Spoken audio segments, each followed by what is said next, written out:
So a couple legal disclaimers.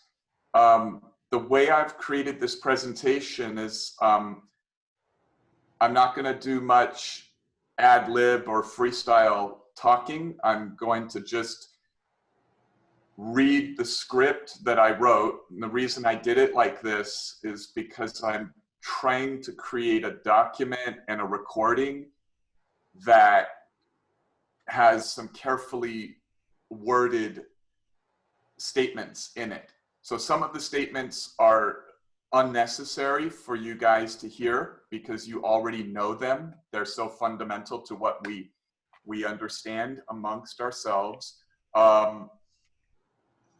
And anyway, and so that's one disclaimer, is that it's going to seem odd because you'll see the words that I've written on the screen and then I'm just going to speak them with not too much extra elaboration. Then the other thing is it's not an ordinary sprint presentation in terms of the duration. So Fong said that we could extend the sprint presentations into tomorrow morning if necessary. So that's that. So here we go. So not exactly first principles. So the mission statement was QGR's mission is to discover the geometric first principles unification of space, time, matter, energy, information, and consciousness. And we know that from those geometric first principles, we have other algebraic and numerical type of correlates, right? So I could just generalize that our mission is to discover the mathematical first principles, right? Unification. But that's not true. So our mission statement is not really accurate right now relative to what the mission is. So I'll explain that. So languages such as Morse code or a bird language or C++ or English are not based on mathematical first principles. But algebraic languages sometimes are. The Fibonacci matching rules are based on the mathematical first principles of Euclid, whose axioms lead to the Pythagorean theorem, the law of cosines, trigonometry, and so on. In other words, quasicrystalline mathematics, including the Fibonacci matching rules, emerge from Euclid's axioms. So that is mathematical first principles, the Fibonacci matching rules, as a code. But the ordering of two or more Fibonacci chains in a game or a program will not be based on such mathematical first principles. Now, I don't think we need to change our mission statement at this point because we do expect physical constants to emerge from the less fundamental, quote unquote, first principles of the correct program. Stephen Wolfram uses this term first principles and he calls them simple program first principles. But what he means is rules, simple rules. And he wants fundamental constants to emerge from simple rules. And that would be what he means when he says first principles. So in this sense, the program will become part of our first principles, but it won't be mathematical first principles. It'll be more like his notion of physics emerging from computational program rules. Our key ambition is to derive fundamental constants and discrete gauge symmetry equations from the emergent behavior of some program that we discover. So to summarize this section, Fibonacci matching rules are based on mathematical first principles. The programs we invent to order those legal expressions of an underlying code will not be based on first principles. They'll be based on somewhat arbitrary program rules.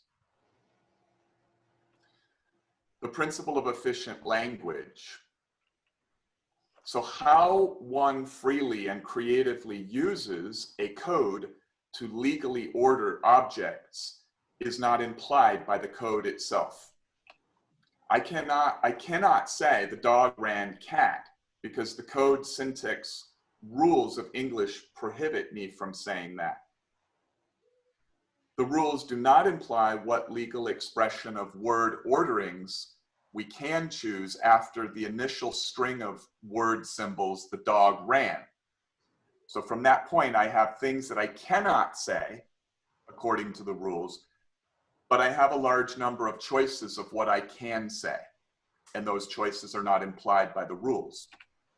So presuming the universe to be finite, we can know that there is a point set called the possibility space point set that is generated by a certain size, shape, and slope of a boundary window B that projects points from a higher dimensional root lattice to some lower dimension. So in our case, this is the QSN. And we can set this scale at phi 0, even though any finite-sized window B generates the same point set. If you exclude edges and you're only speaking of the point set, then any finite window B will generate the same point set. And then you can just take that and set it to phi 0. We understand that there can be a window P of lesser hyperheight than B, which can be shifted relative to B such that a single point in B becomes the center of the height of P. These shifts can be such that P is not fully contained in B, if you like, right? In which case, points projected from the portion of P not contained in B are not parts of the possibility space generated by B. There is a better way to look at this concept, and Fong has already laid it out with her three-window system, where we have a window called the empire window. And I am oversimplifying this with a window P and B just for explanatory purposes that I'll use here in this presentation.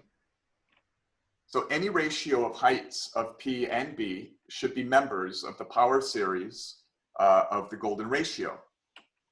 Accordingly, for a given scale of inflation of the possibility space, we will have a finite number n of code legal tilings defined by a shift of P relative to B. These define the CE coordinates for inflations of the possibility space.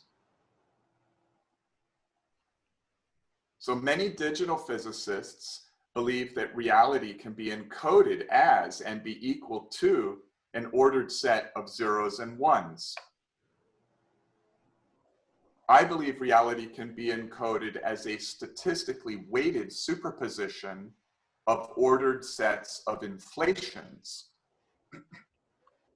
We may convert this to zeros and ones by seeing any given inflation of the possibility space as an on-off pattern following the Fibonacci matching rules and being equivalent to a shift of P relative to B in a higher dimensional algebraic point set, a root lattice. So in other words, any inflation is a code legal pattern on the possibility space that is made by turning some points on and others off, according to the rules. As opposed to a one-dimensional string of zeros and ones, here we are speaking of a network formalism. And further, the network is not a single network of zeros and ones, it is a weighted superposition of many. The principle of efficient language, or PEL, can be unpacked into the following elements. The universe is a code, intelligently and creatively expressing emergent information, including the emergent information that is itself the expressor of the code. It expresses itself with efficiency. wherein the quantity it is trying to economize for is choice or inflation action. But it only does inflations when it, through a subsystem like a human, measures. By choosing to express itself in one way versus another, it is creating programs, just as these sentences are programs written in the English code. Perhaps the simplest program, which we called EP1 in our SSH paper, is the conservation of state code for game fundamental long-lived quasi-particles. The PEL implies that the probabilities for conservation of particle state will be economized for when there is no other level of EPN greater than 1 or any ECN information to economize for. This will generate our fundamental conservation of state game unitary evolution. And it leads to emergence of complex systems. In other words, conserving states like momentum leads to evolution wherein the states, because the states are never conserved for very long, right? Things continue to be accelerated. Dipoles continue to be rotated statistically, right?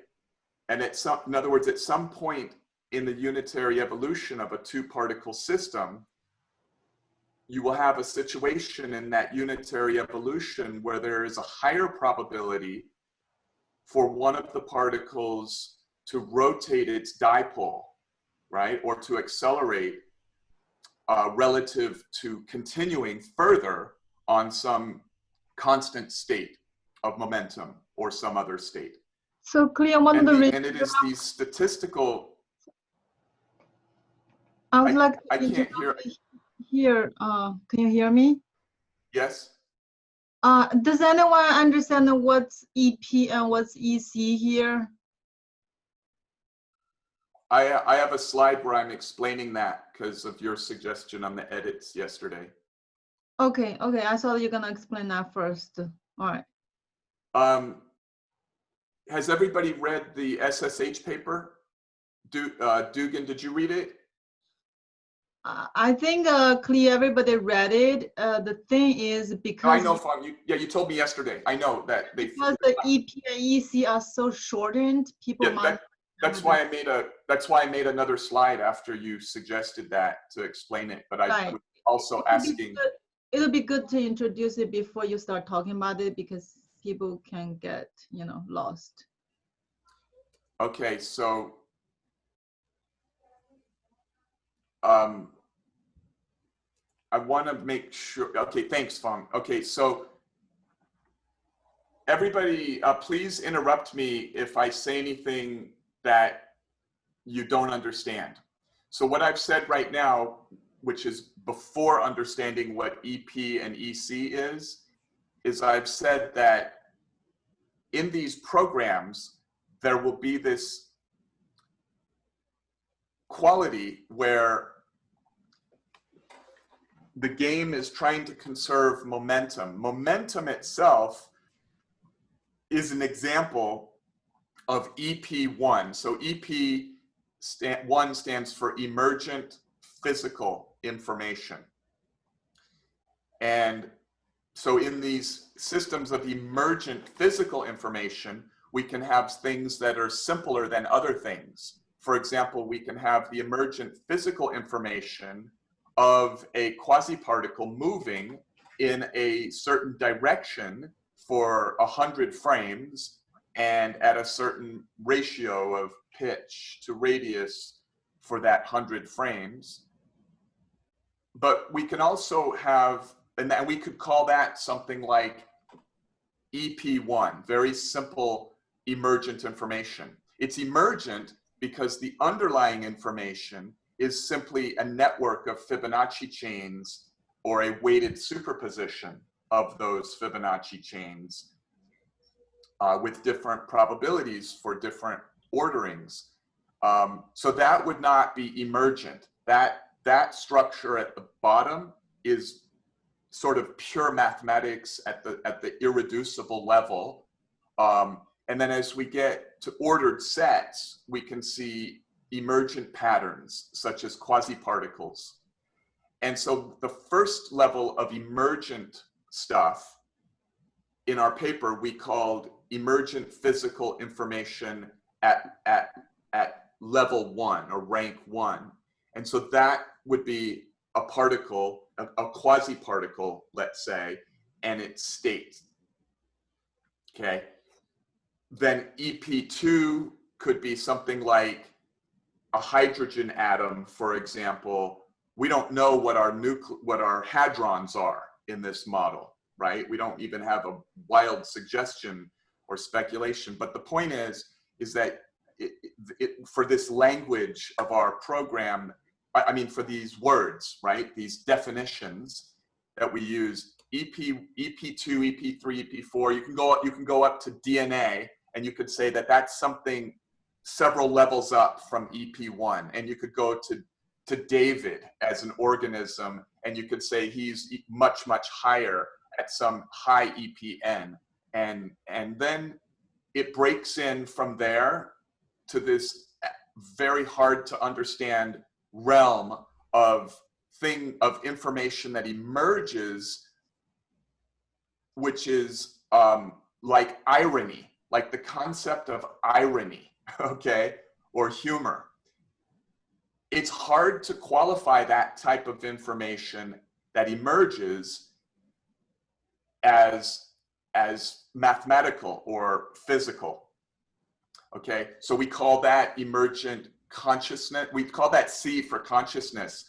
We don't know, we never claimed in our paper to know what consciousness is. In fact, we claim that nobody knows what consciousness is, and that we also imply that it may never be known by science. And in fact, it may be non-computable, which is a complicated subject that Roger Penrose talks about, where he divides the world reality into the things which are computable in principle and the things which even in principle are not computable. Okay, so for the purpose of a general audience, since it's recorded, it's like a self-referential versus non-self-referential, like as you guys talked in the paper, right? Like the EP and EC. It could be, it's definitely related to that, but it's a simpler way to think about it is it's mathematical. In other words, physical patterns like quasi-particles and statistics of ordered sets and weightings and all of these things are very mathematical, and we expect this mathematics to describe DNA and biological animals and their statistical, quantum statistical probabilities and so on.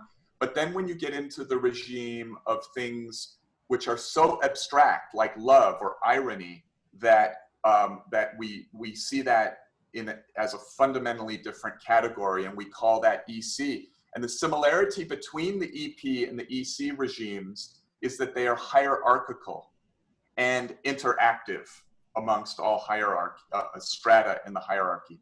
Okay, so thanks for having me drill into that a little bit deeper, Fong. So I'll go on now. Okay. So this second bullet point, so this will generate our fundamental conservation of state game unitary evolution. And that game unitary evolution of trying to conserve for the states at the EP1 level, the very game rule of trying to conserve for those states means that those states will continually evolve in order to have better conservation.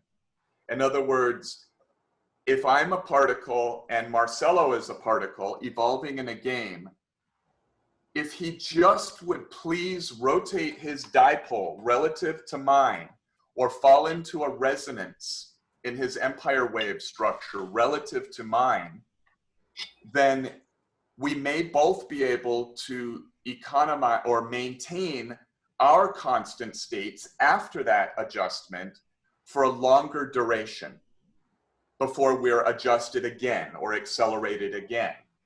And so the point is that all of these evolutions of state and evolutions of probabilities for accelerations are to come, in my picture, from an underlying attempt at the game to economize for maintaining as many moments or frames as possible between accelerations and other state variable evolutions.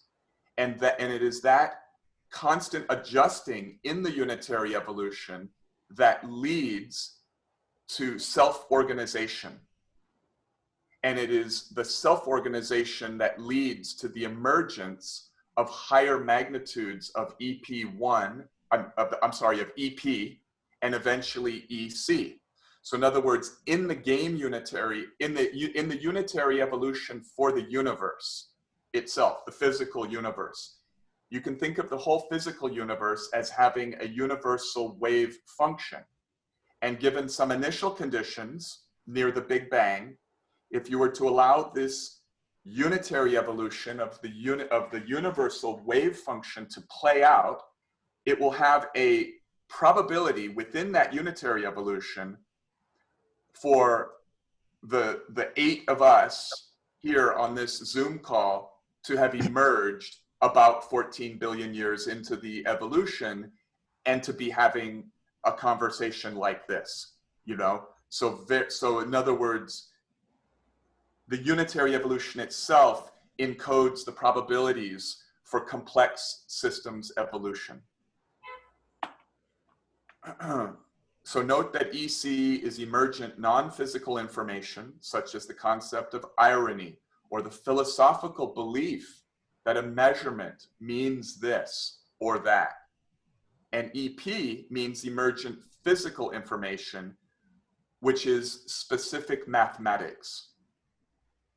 But not all mathematics. In other words, the mathematics that nature is not using is included in this abstract realm of human EC information. But some of the mathematics the universe may actually be using to encode its physical information, its EP information. The Golden Tensor Network. So the Golden Tensor Net is the unweighted superposition of all orderings of n. N is the finite number of relationships of P to B, which we discussed.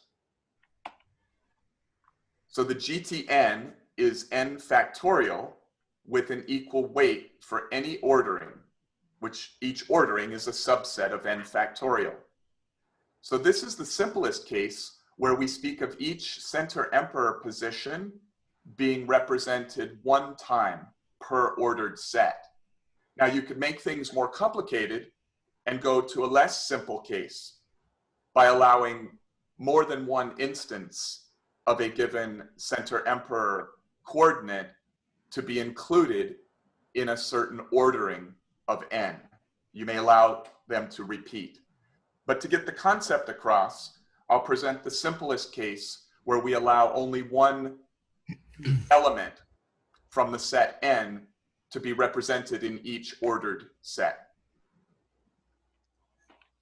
We may consider the GTN as a discrete and finite Hilbert space prior to any statistical system placed on it that is derived from some game rules that one chooses. The density map. The density map, or the DM, is the dehomogenization or unequal weightings of probabilities for given subsets within n. That is the Golden Tensor Net to be understood as the unweighted superposition of all orderings of n is a homogenized statistical distribution. That is, every possible ordering is just as good as any other possible ordering because there is no game, there are no rules to differentiate. So programs, rules, or games place weights on the various orderings within the superset n factorial. In this sense, the weighted superposition of orderings is our game Unitary Evolution. So every time I say game, I specifically and deliberately mean to not imply that it is physically realistic, and even further, to not imply that it is somehow a close analog of something like the unitary evolution phrase as used in quantum mechanics. I'm just having fun, right? Saying game unitary evolution. Again, the Golden Tensor Net is a representation of our discrete Hilbert space prior to any rules playing out on it. I'm interested in other representations of the GTN, such as a Hilbert space of geometric algebraic actions in both the lower dimensional quasicrystal space and the higher dimensional integer lattice space. Summary. Game rules that rank orderings of n lead to the GTN plus the DM, which equals a game unitary evolution. Measurement. In order to create the GTN DM, one must plug an initial condition, which I am calling a game measurement, in order to start off the run itself of a given GTN DM. In other words, each instance of a density map is what you can think of as a unitary evolution, and you can take that density map out to infinity if you have the computational ability to do that. So it's helpful to think about a two-empire wave system where you plug a presumed initial RSV, or state, of the two-particle system. One of the most important things I think that I've said so far in this first 30 minutes is that the density map is an evolution, right? It is a pattern, it is a set of numbers basically, wherein given some initial condition that you've started it out with, you have all these probabilities for different things to happen at different states in the evolution. And because of rules or game programs, a particle in this system will change its state. There will be high probabilities for it to change its state. So it evolves, and those state changes tend to lead to self-organization in many cases. So the state need not be a single state. So I said that to build a density map, you start with some RSV. Now, if you think about an RSV, it's really saying that this is absolutely at this pitch. This is at this direction. This is absolutely at this, radius in a two-particle system. Okay, but what I'm saying in this slide is the plugging of that initial condition need not be an absolute or classic idea of an actual state of the two particles. Realistically, it would be an average. It would be some range of weightings that is different than the full weighted set of n factorial. In other words, so I'm going to clarify this in coming slides. I know that should be not clear at this point. So with this plugged RSV, which I am going to explain later, is not necessarily a precise set of values, but it's narrowed from the non-zero values that would be on all of the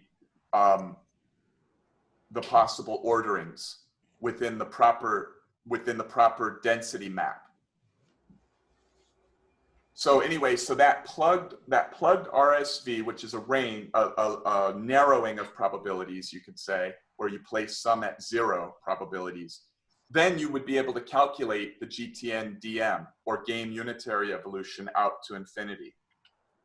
And I suspect that after the setting of the initial condition, right? In other words, once you've plugged a setting, which is going to be by definition saying that some orderings have 0 probability, then once you let that play, then all orderings of n after that must have a non-zero value for all orderings after that. And this is really important, so we'll be drilling into that more in future slides. So to measure, let's say, a position is to create the opinion or EC information that a particle is here and not there at some span of time. But when we do this, we are never measuring at the Planck time or volume, right? That's not our resolution. Accordingly, we can say, in our opinion, something is definitely not measured over here at this time. Like, let's say it's the screen in a double slit experiment, and we can say, we have the opinion from our experiment that it's definitely not hit the screen at this time over here in this region. But we cannot say that it is measured precisely over here at some XYZT coordinate, right, in the game space or in physical space either. What we do is we narrow things down by saying it is or is not in this large quantity of adjacent Planck volumes at some large volume of adjacent Planck times. So I call this probability lensing, and the resolution of our measurements determines the focal power with which we lens the probabilities onto some span of Planck scale space and time coordinates.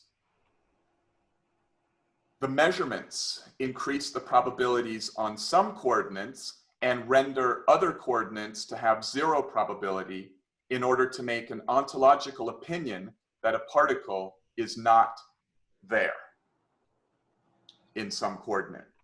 So the game unitary evolution ends when we do the next measurement or lensing of probabilities. We can represent these game measurements by using a random number generator to select the lensing according to the weightings in the game unitary evolution span that the random number generator arbitrarily acts upon, or that a human tells the random number generator to act upon, and the human may make arbitrary or strategic choices for telling the computer to do that. In other words, the GTN DM at some arbitrarily chosen point in the evolution can be acted upon by a random number generator to lens the probabilities. And again, I'm going to go into that with a little bit better explanation soon. But before I do that, I just want to talk about a sort of institute philosophy. So I'm just basically plagiarizing Stephen Wolfram's phrase here, or I'm giving him credit for it, saying, trust the programs, they're smarter than you. And this is an extremely difficult concept to negotiate with physicists, because the slogan means that one should not worry about physics and should first explore program or game space and simply cross your fingers that you will bump in to a program someday that is physically realistic. Using quasi-crystal mathematics like ours allows us to connect later to certain physically useful math formalisms that have been used for physics, especially non-classic gauge symmetry physics. So we are fantastically narrowing the universe of programs by selecting only the programs that can exist in our very particular n factorial Hilbert space of ordered sets on the QSN. However, we are also delaying some degree of progress on the exploration of our narrowed program space whenever we invest an hour into, I'm going to put premature in quotation marks. So into prematurely, because that's a matter of opinion, investing time into gauge symmetry physics. There's a gamble here at play.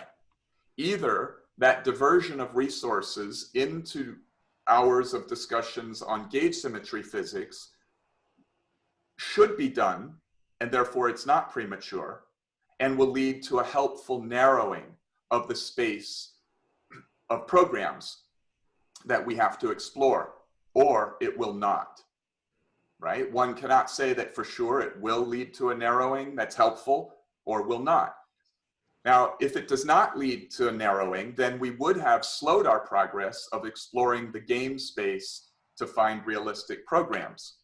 But if it could help us at this stage and then we don't do it, then we would risk not having that help. So it's a risk either way. However, few choices of risk in life are literally equal. The choice of which is the safer risk is not necessarily related to someone's sophistication. For example, I do not possess sophisticated particle physics knowledge, so one might reasonably presume that I'm attracted to the trust the program's risk because of my lack of knowledge. But this isn't true, actually. If I had as much particle physics background as Stephen Wolfram, like him, I do think that I would still adopt the weight on physics and trust the program space exploration approach. But I'm kind of playing it by ear and open and just trying to follow a flow and intuition. And as I said, I've completely acknowledged that putting the cart before the horse and trying to look towards gauge symmetry physics and talking a lot about physics could restrict us in a positive way. In other words, limit what we explore and thereby get us to the promised land earlier. But we have to be wise about it. We have to continually keep our eye on it and reevaluate, you know, in real time what we're investing and how far it goes.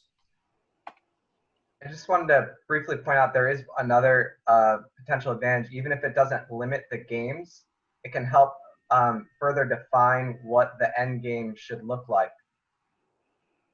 Yes. And also, QGR does have the ability to look into new E8 theories that Wolfram probably doesn't know about. But yeah, I totally feel you. I just figured I'd point that out. Yeah, that's why, David, I don't put a clamp down on it. Like I don't go to you and ask not to talk about it or divert. I can't do that in good conscience because I believe that a group of minds like ours, we have to find the ideal balance of freedom, right, to explore, as well as calculating and computing and deriving certain mathematics and assignments, and every week and every month, you know, I think it needs to be a continual reevaluation of that. So I'm just letting you know I'm doing my best to do that. But my opinion right now is that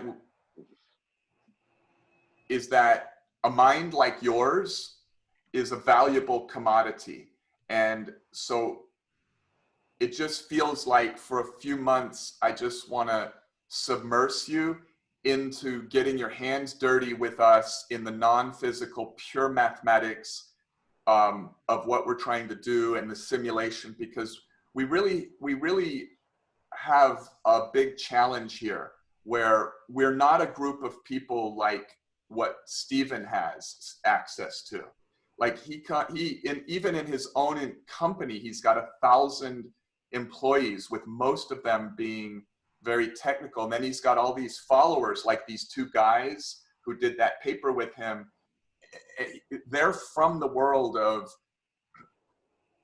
cellular automata and games of life and programs and neural networks and deep learning, and really that's the world that our QGR program is going to be a part of, and yet none of our hardcore training in our group is really related to that. And furthermore, the math that we're going to use is different than the math that any of those people in that community are learning. We are creating a fundamentally new mathematical approach.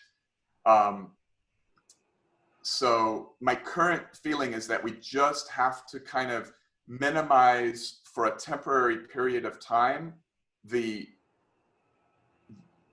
what I feel is premature reaching toward trying to make too many physical connections. And that's odd coming from me, because you always have heard me making physical speculations, right? So in any event, so virtual particles in n factorial. So that's the GTN, that's the unweighted Hilbert space. So in a random string of digits, such as pi, an orderly sequence, such as 9 8s in a row, will appear an infinity of times with a certain statistical probability. If we took a 9-digit long viewing window and we slit it along a random ordering of digits at the sliding speed of 10 to the 44 digits per second, so a kind of Planck time speed, I guess that would kind of be like sliding it at the speed of light.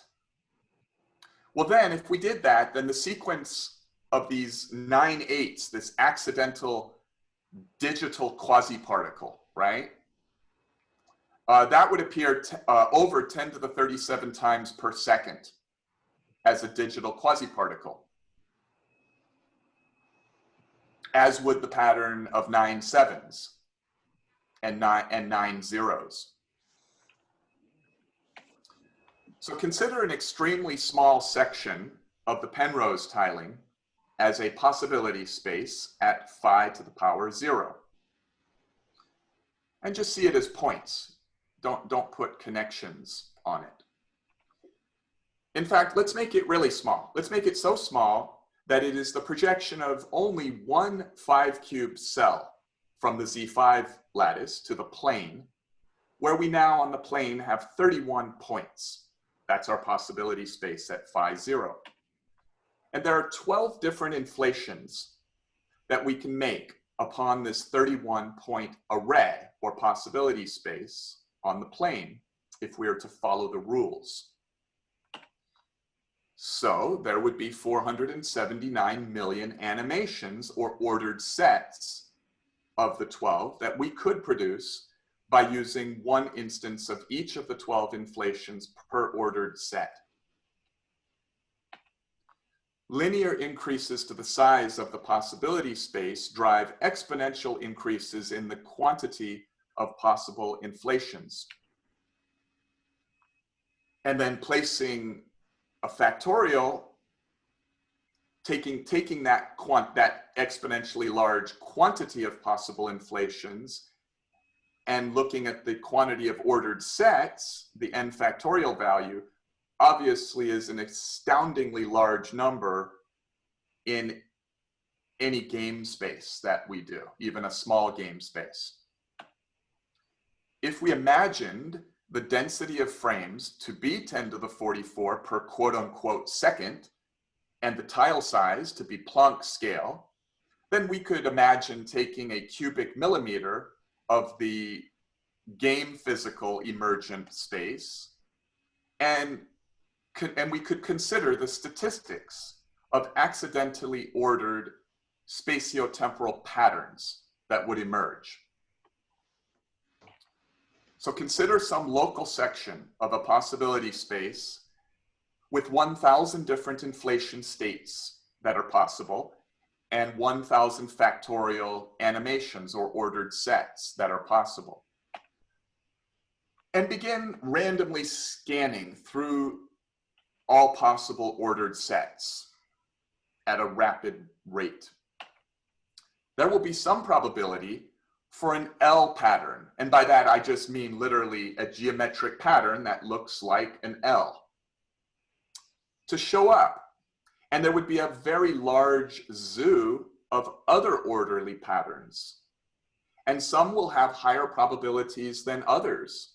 And any given pattern will have different probabilities for different durations of its accidental existence before it disappears.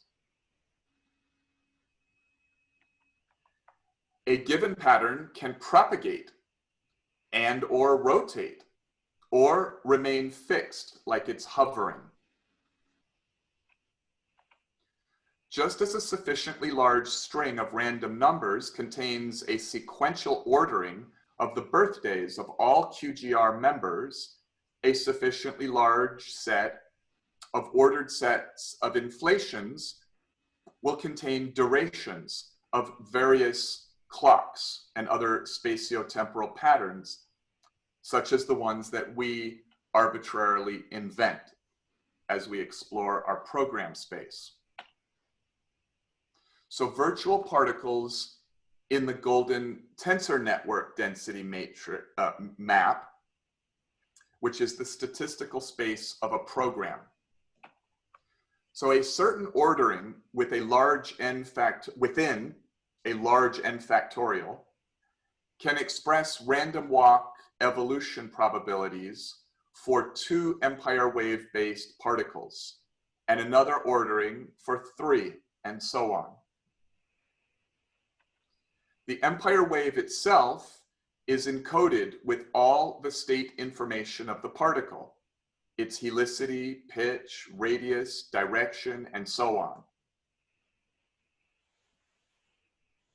Right? Hopefully that makes sense. In other words, you take the ruled surface of the empire wave out globally, and in that empire wave ruled surface that goes out globally, it's telling you information about that clock, which is local. So in other words, non-locally throughout the entire space of your finite possibility space and your finite duration of an ordered set or a superposition of ordered sets in a game unitary evolution for just one particle in a universe with only one particle, then everywhere you go in that space, you would be able to analyze over time in some local region that's far away from the particle, the discrete field, you could say, over time, and you would pick up a signature in the empire wave mathematics that is telling you about the direction, the pitch,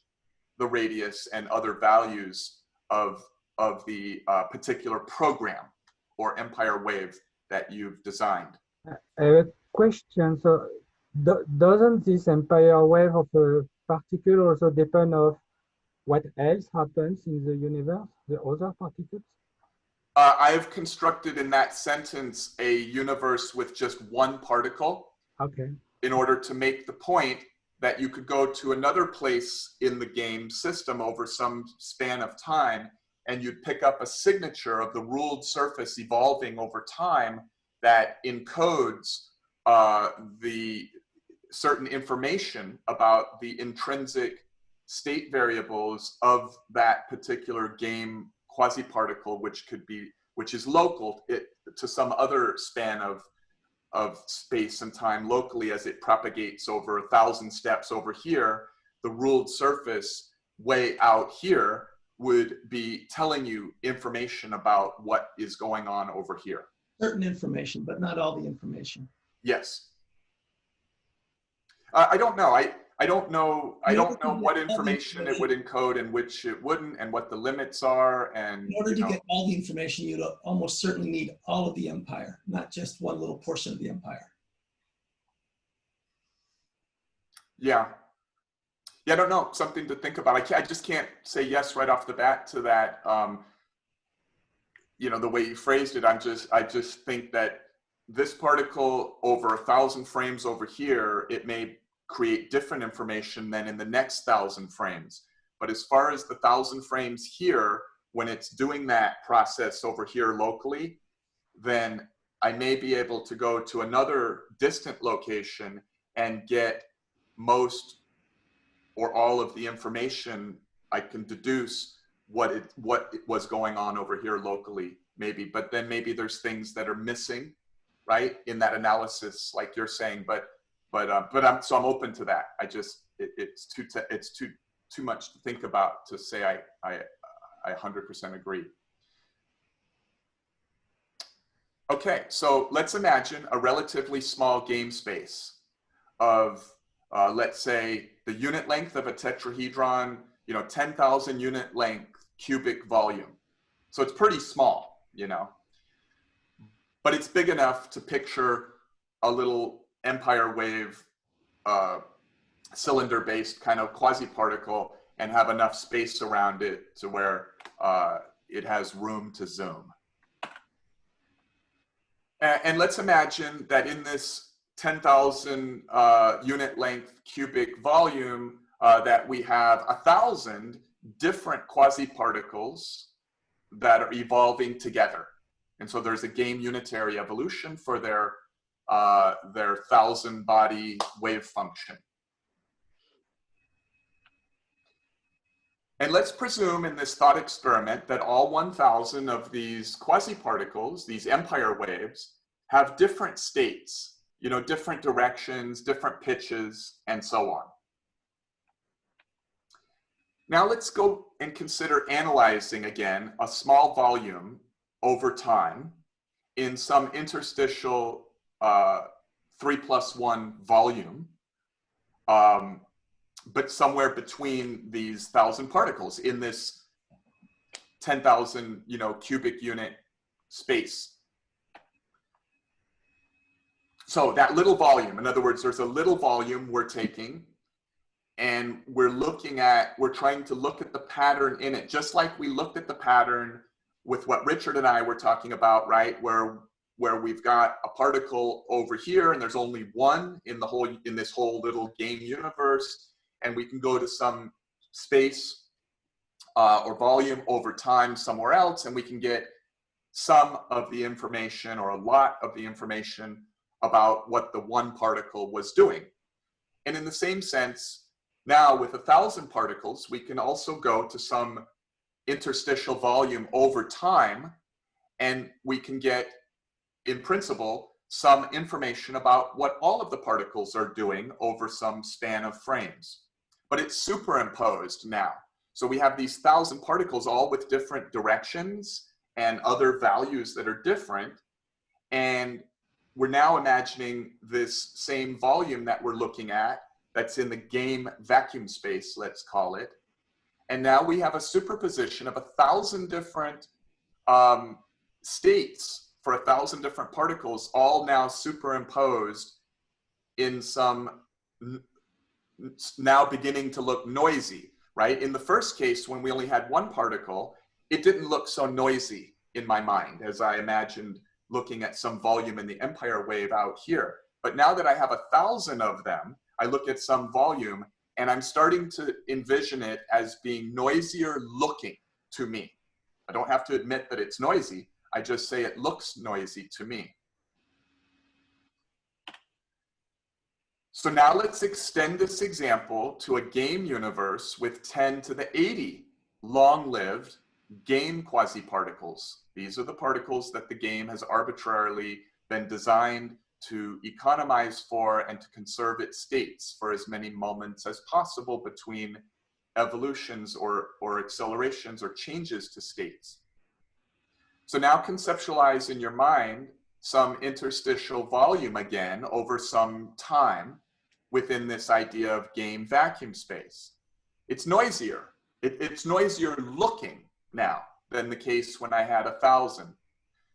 In 1 second, this space can cycle through 10 to the 44 inflations, or you could look at it as a weighted superposition of 10 to the 44 factorial ordered sets. So this tiny volume of game vacuum that we are imagining will be much noisier looking than the case with only 1,000 empire waves. it will represent some aspect or most or all of the 10 to the 80 long-lived game particles. In other words, if we had a long enough duration that we're analyzing in this interstitial volume, then we're going to get most or all, if it's sufficiently long, information from the empire waves of all 10 to the 80 of the long-lived game particles. In fact, it will be so noisy, looking at least, that it will be a close approximation of the ideal noise that we discussed previously in the case of the pre-game flat Hilbert space. And I'll admit that's a conjecture. So I am conjecturing that it will be a close approximation of ideal noise. But the point is that in the ideal noise, without any game program, we had this concept of a zoo of different species of spatiotemporal pattern that statistically emerge with different probabilities based on the complexity of the pattern. And then for each complexity of pattern or species, we had different probabilities for durations, just like 9 8s in a row show up with lower probability than 6 8s in a row in a digital quasi-particle picture. And because in this game space, this virtual noise is a close approximation, then the probabilities for the various durations of the enormous zoo of accidentally ordered patterns or statistical patterns, including clocks, just like our game clocks, will be very close to the probabilities for the same quasi-particles and their duration probabilities in the pre-game or pre-program ideal case of random ordering. But all these particles, these quasi-particles, including the ones that are just like our game program particles that we arbitrarily invent, will be typically short-lived. That's the big difference. The game is the game is focusing in its rules on the long-lived, arbitrarily chosen game particles, the programs. And with sufficiently large numbers of those, and with an empire wave mathematical structure that we're working with, you will approach, in my opinion, ideal noise with very large numbers of quasi-particles, right? Wherein their discrete empire wave field for each quasi-particle is permeating all of the universe, all of the discrete spaces in the universe. So the longer the life of these geometric spatiotemporal quasi-particles, the lower the probability, just as the sequence of 9 8s is lower in probability than 6 8s. All right, so interactions between long-lived virtual particles in the GTN DM.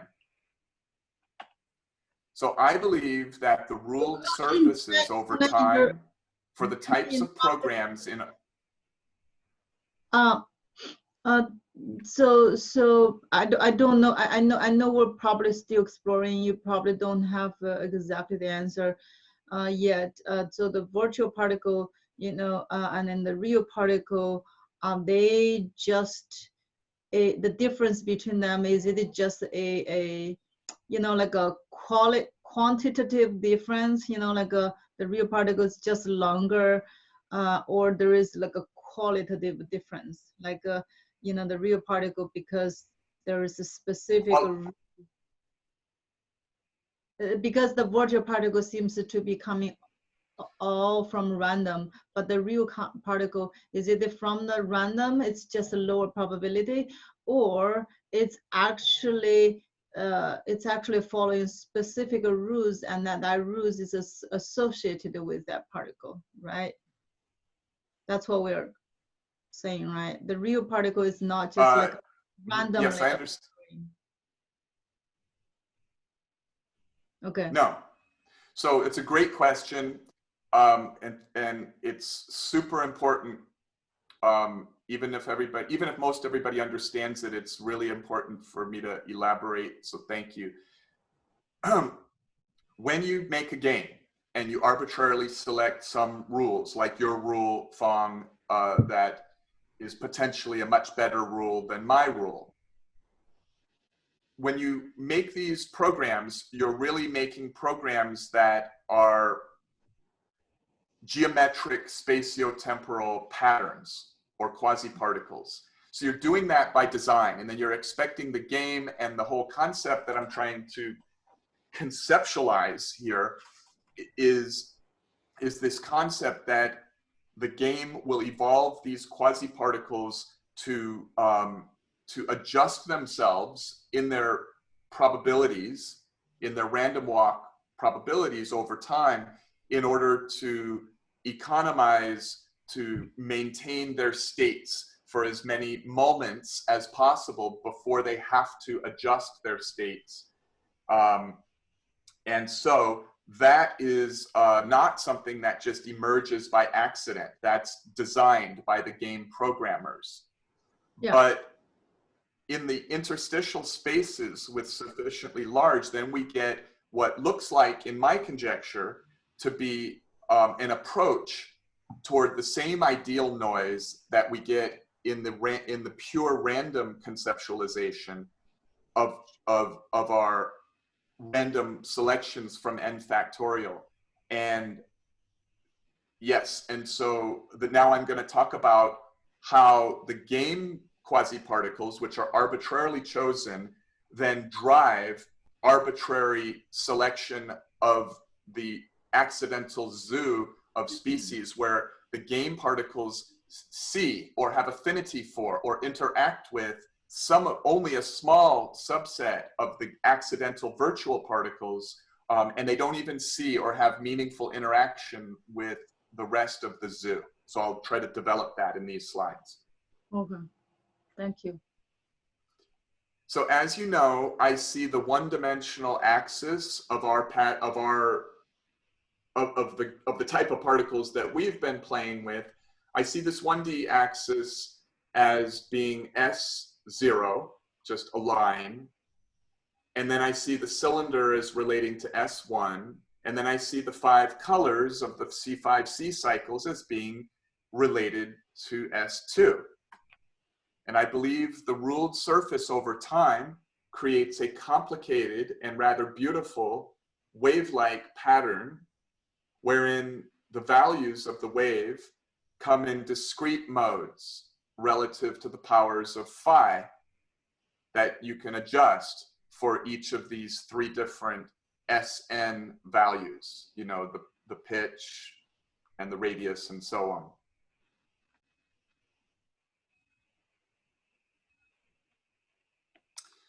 And my reasoned expectation is that the way these particles interact in the physically realistic programs, right? So we don't have physically realistic programs.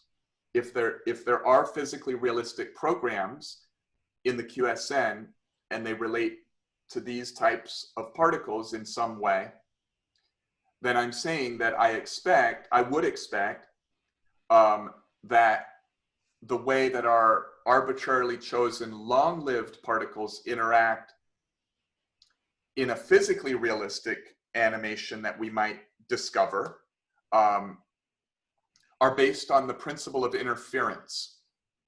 Interference between the ruled surfaces over time of the empire wave patterns of the long-lived particles and another long-lived particle, or the long-lived particles and an accidentally appeared short-lived particle that could appear for 10 to the 12 Planck moments by just pure statistical probability. So I see,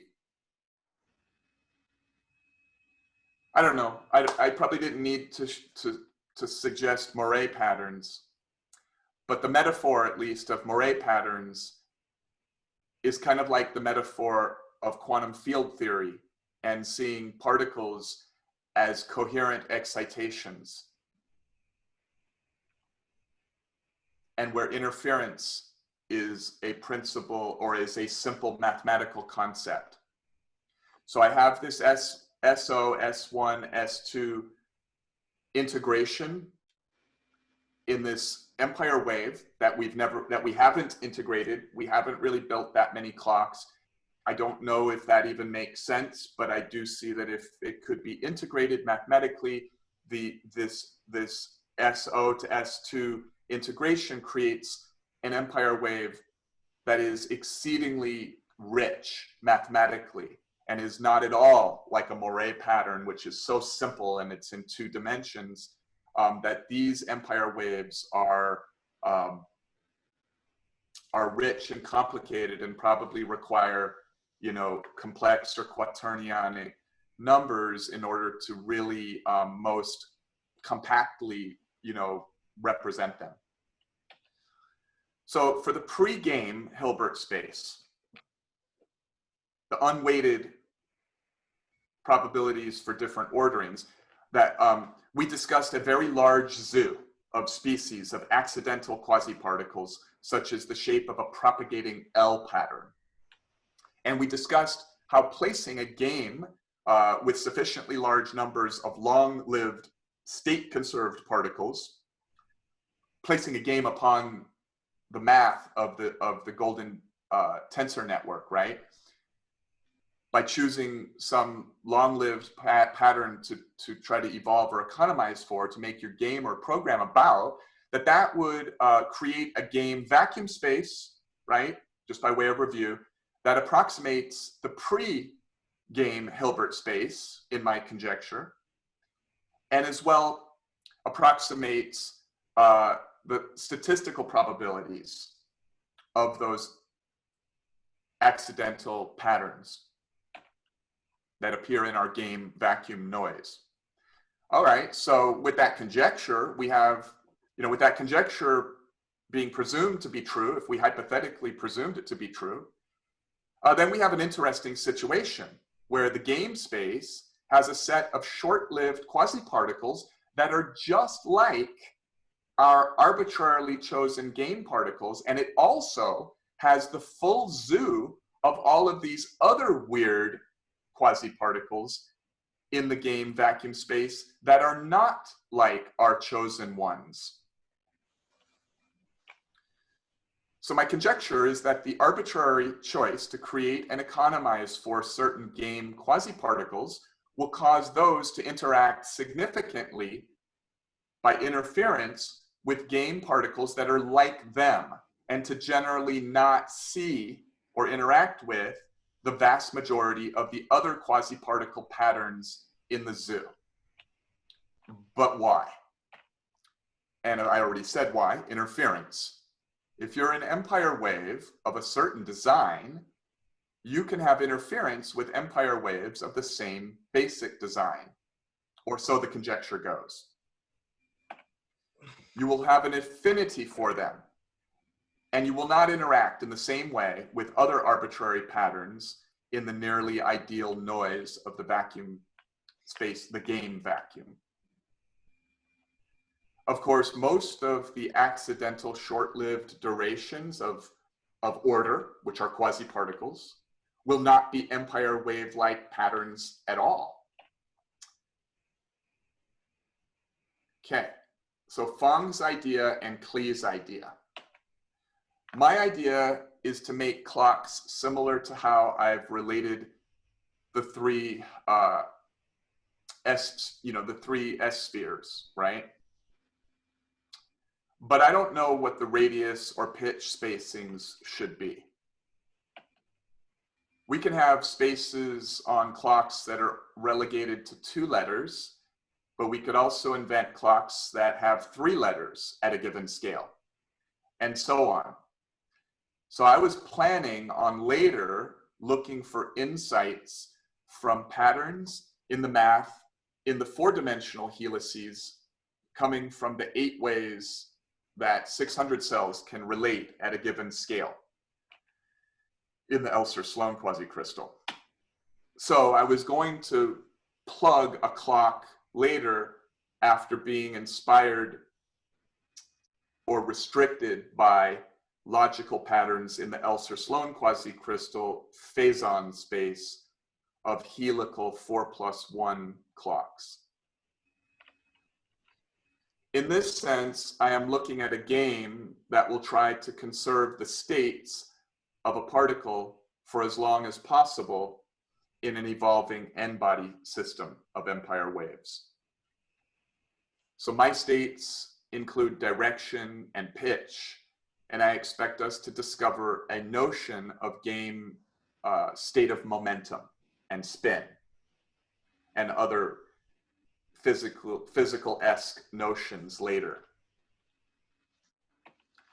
There should be some aspect of the game that seeks to conserve for or extend durations or frame quantities of states of constant momentum, for example, for as long as possible between accelerations and other state changes. So that's like a very general quality of the programs or games that I'm interested in, this conservation of state. But Fong wants to go more fundamental. She wants to plug a momentum rule in a different way. Now, I prefer to go as fundamental as possible, so Fong's hope attracts me because her plugs are more fundamental than my plugs. She is optimistic that she can recover our helical 4-group clocks, for example, from simple rules and a simpler plug of momentum than my plugs.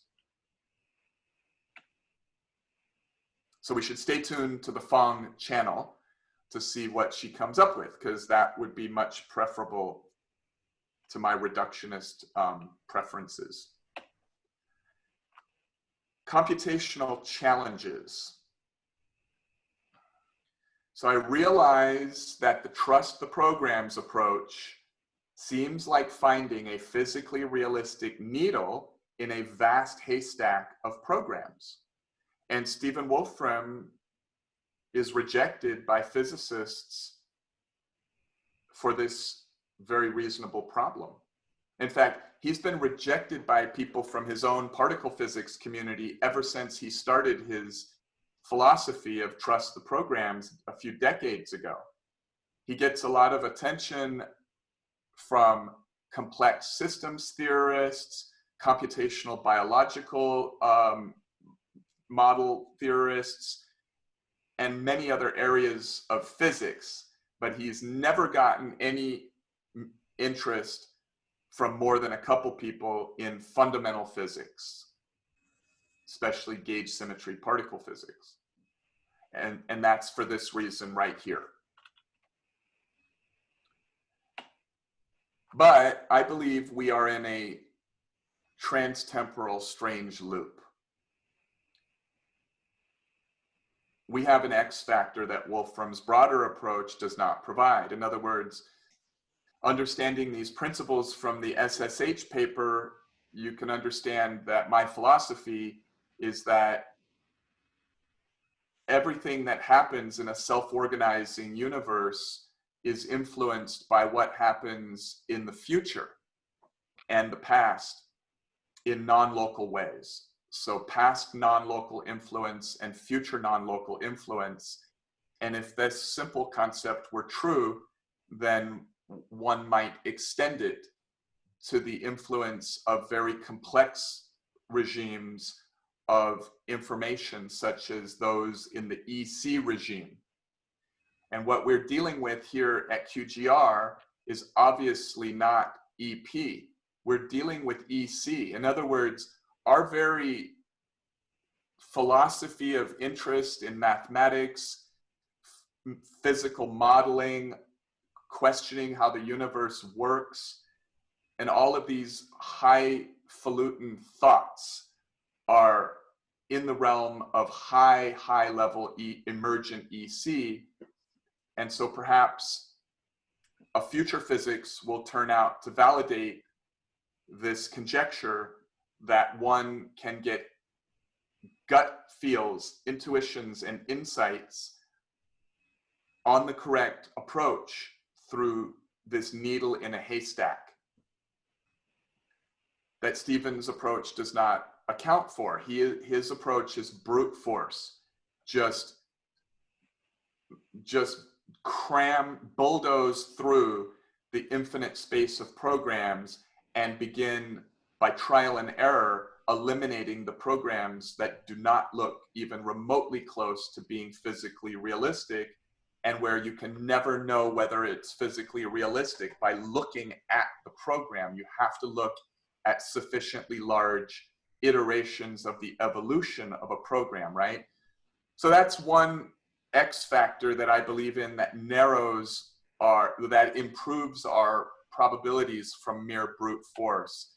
And then of course the other thing is that we're making a logical, reasoned choice of restriction by restricting ourselves to quasicrystal mathematics, for example, and further restricting ourselves to principles like I'm laying out here, ordered sets and things like this.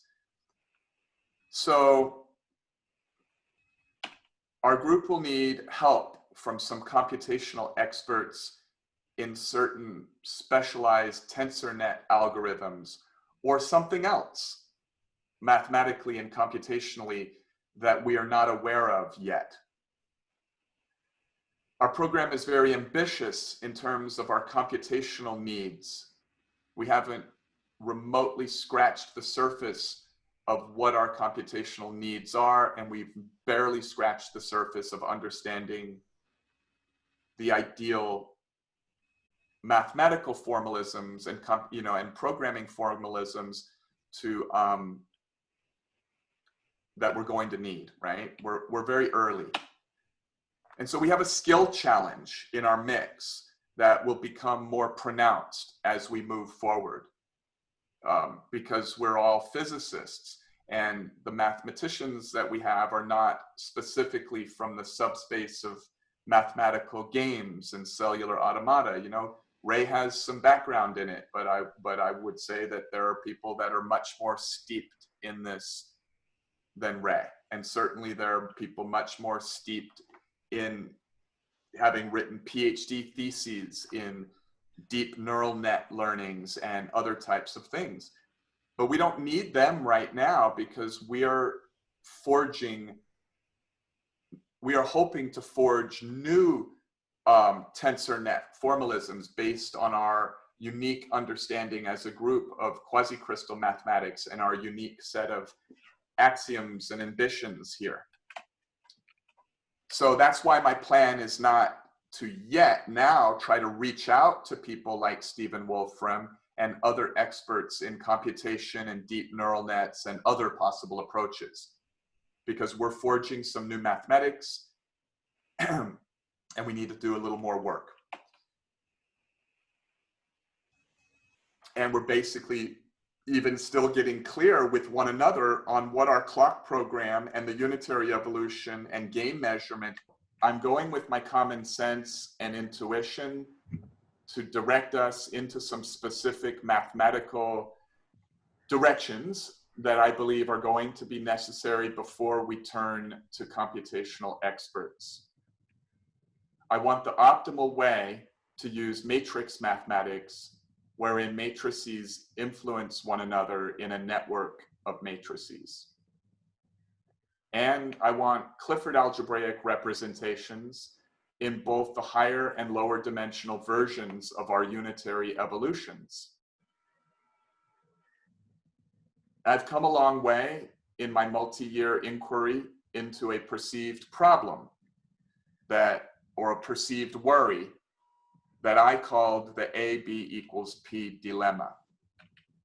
I'm now satisfied that the hot fibers that you can non-arbitrarily recognize as existing around the 8-dimensional polytopes in E8 and the ones on lower dimensional sub-objects do inform us of a non-arbitrary permission or instruction to project E8 slices to H2, 3, and 4 symmetric patterns. I've also come to understand that my primary reason for wanting to solve this perceived dilemma was because of of computational resource limitation issues. So certain logic plus some gut feel tells me that something very similar to my 9-dimensional construct will end up being associated with a closed algebra that is more compact in terms of its matrix representations than combining the formalisms of hot fiber theory and Lie algebra. Because you can combine hot fiber theory and Lie algebra and derive some matrix representation. But my feeling is that this supposedly closed algebra or compound of algebras, compound of closed algebras, or whatever it is related to this 9D construct will have a more compact matrix representation than the one that can be derived from a hot fiber theory and Lie algebraic synthesis. And I even suspect that it's deeper than just more compact matrix representations. I think that there's something about the 10-ness, right, of my 9-dimensional construct that relates to the 10-ness of the now supposedly chiral 24-cell 10 compounds that describe the Cartesians of the root polytope in E8, and how that relates to the chiral 24-cell 5 compounds in 4D. There's something that might be presented to us later, better and better understandings of that. So it's a little bit of this 10-ness, and it's a little bit of this suspicion that the matrix, or tensor net representations will be more compact in that,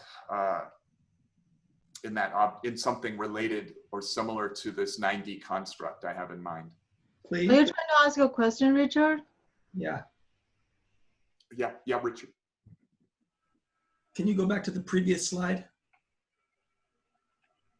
That one? You said associated with a closed algebra. By closed algebra, do you mean one that's not infinite dimensional? Yes. Okay.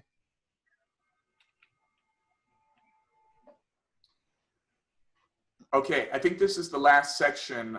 This is called the function speculation.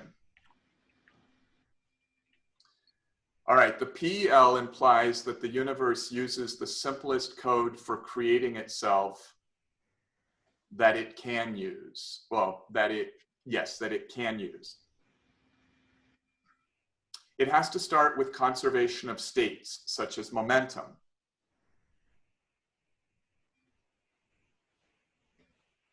And this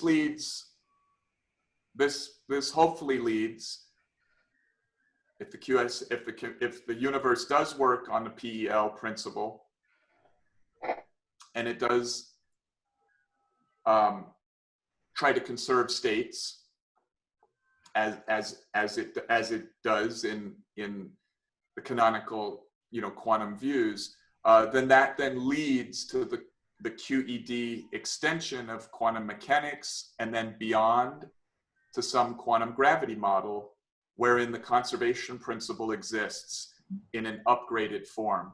In other words, the conservation of states form keeps going, right, in this viewpoint, up through QED and up through some undiscovered quantum gravity theory.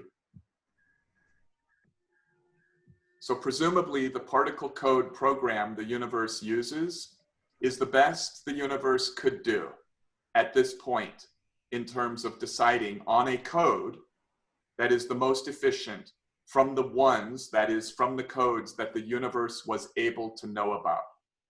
This is perhaps unnecessarily philosophical, but it is the presumption that we live in a finite universe, right? That can potentially evolve in complexity or emergence of EC, and even perhaps the emergence of EP levels of complexity in the direction of infinity, but that it never reaches infinity, or that maybe it starts over, it's a cyclical universe. But that means at a deep level that one cannot say for sure that the universe has discovered the optimal the optimally efficient code for self-actualizing itself and creating and being physical reality. So the PEL basically says that do the best you can do within your ability, similar to what we have.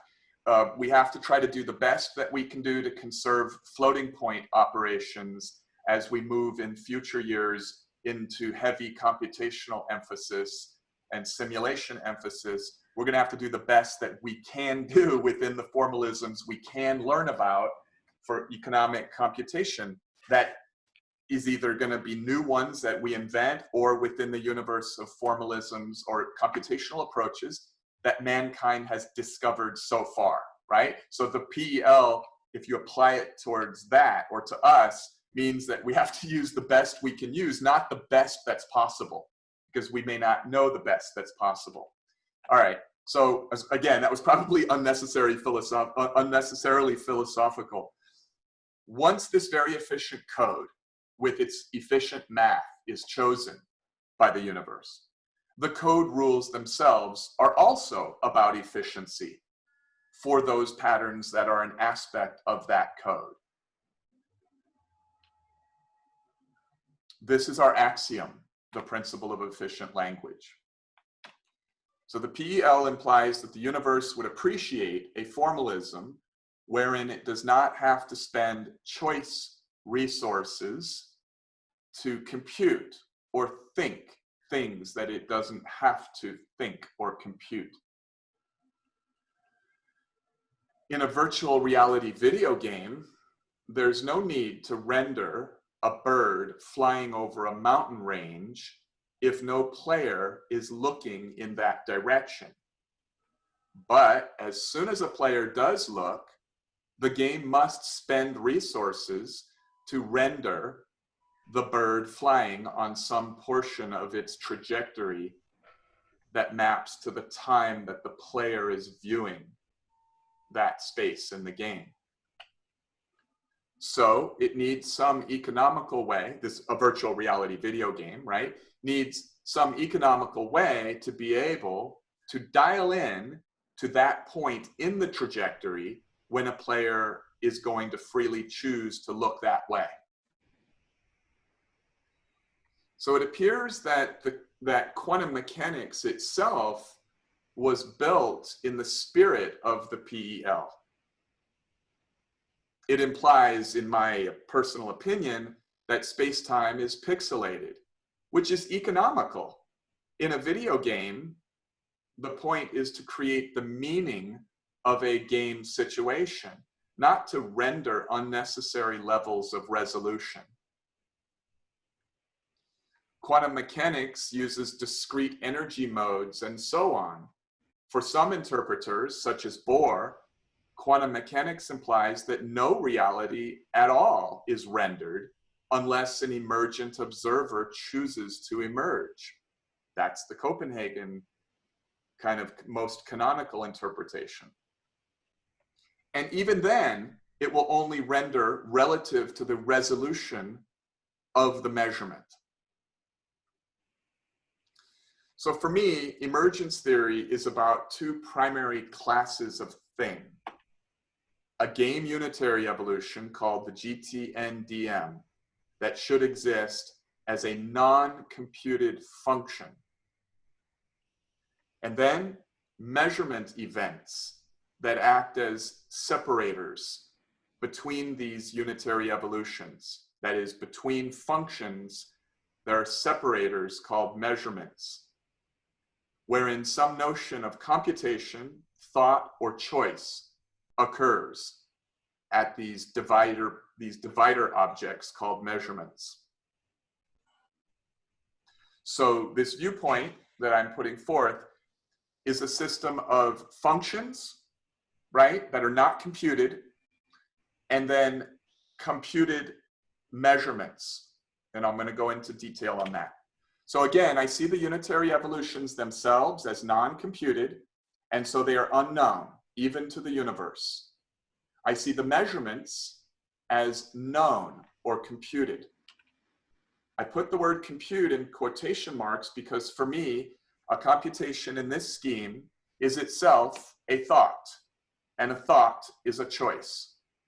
The conserved unit of a consciousness in the syntactical choice is a syntactical choice.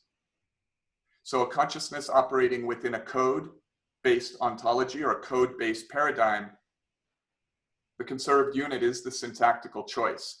If one can generalize thought itself to language, if you can generalize your idea of thought as an orderly sequence of simpler ideas, then perhaps you can look at each step where you add a new thought to the sequence, and it doesn't have to be a linear sequence. It can be a network of simpler thoughts. As you add to that network and grow its emergent complexity, you have freedom, in some sense, syntax. Now, it's hard to say that thought has language rules of what thoughts you can order and what you can't. So I'm not saying for sure thought has to be a language. So consider the quadratic function that can generate, let's say, 100 million iterations of the Mandelbrot set. The function itself is a piece of information, but it is not equal in any sense to the 100 million iterations of the recursive input-output function.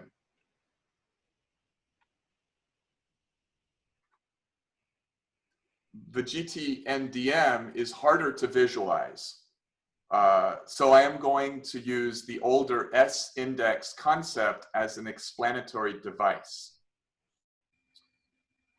By the way, is Richard with us? Because, oh yeah, there he is. Hi, Richard. You're not, I can only hold 6 on my screen. Yeah. All right. So we can consider a random walk for 2 particles in a 2-particle unitary evolution. Issues, but it's hanging in.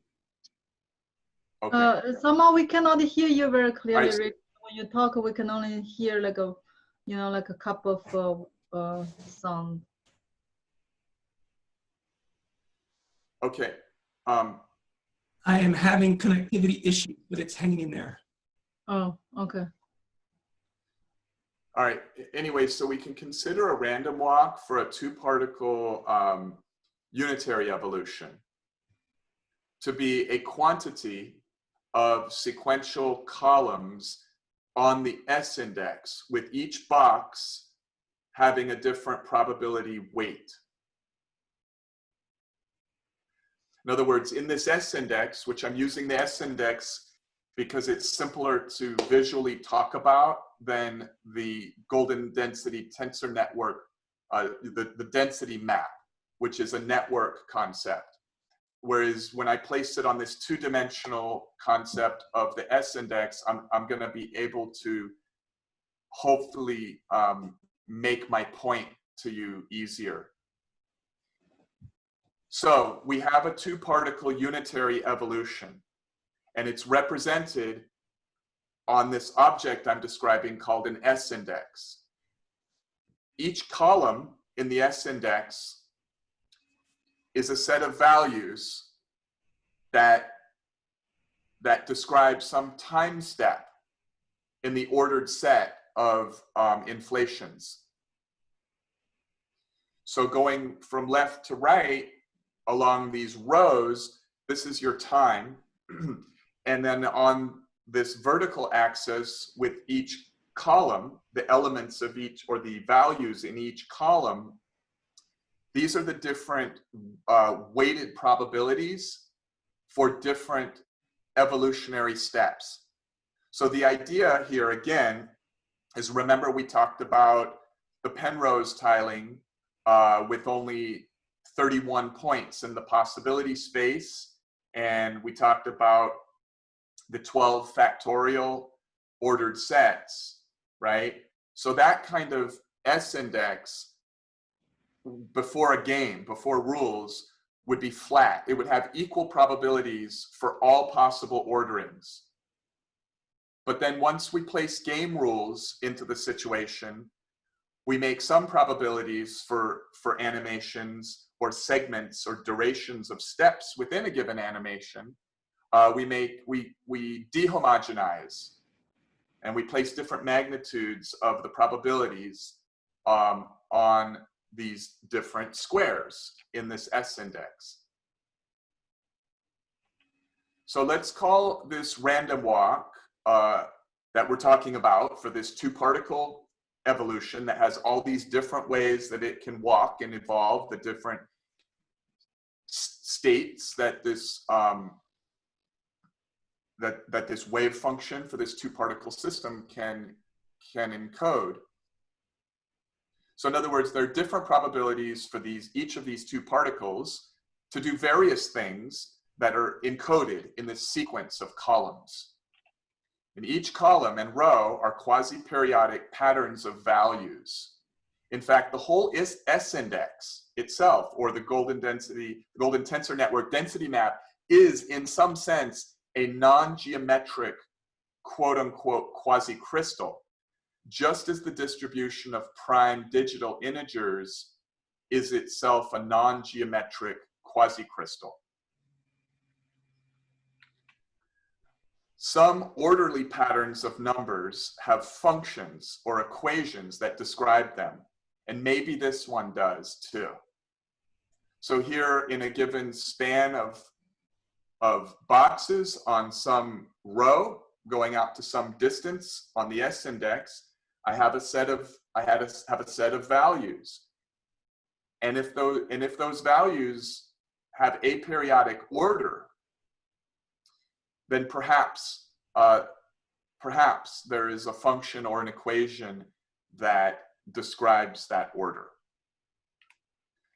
So if you go to some span of columns defining the evolution of possibilities over some time or span of frames, n to m. So in other words, we've got this idea of a unitary evolution, this concept that given an initial condition, this two-particle system evolves toward infinity.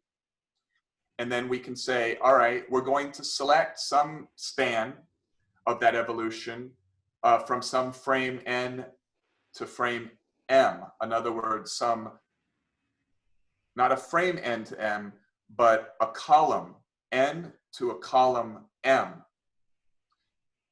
which, let's say, is 100,000 frames. But those 100,000 frames have different orderings that they can be, and so that then going down vertically on the S index tells you the magnitudes for the probabilities of the different orderings, or the different probabilities for evolving over that span n to m in this game unitary evolution.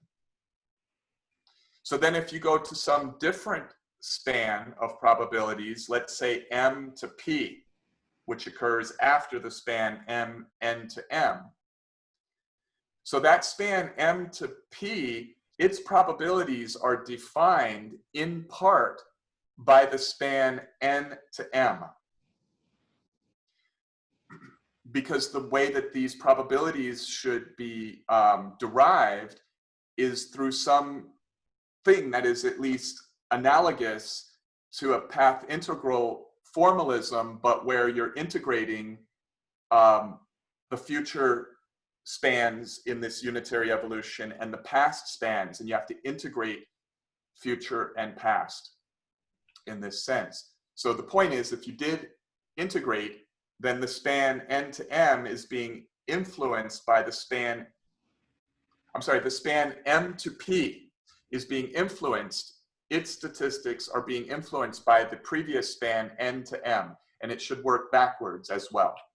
So it seems that there must be something akin to the path integral formalism at play here that works forward and backward in the ordered set of columns. So what would happen then if we changed some probabilities on a sequence of columns, such as the sequence that spans n to m?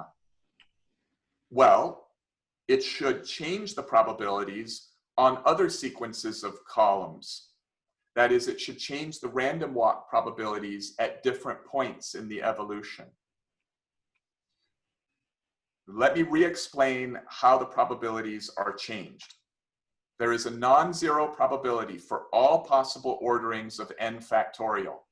The game does not render some orderings to be 0.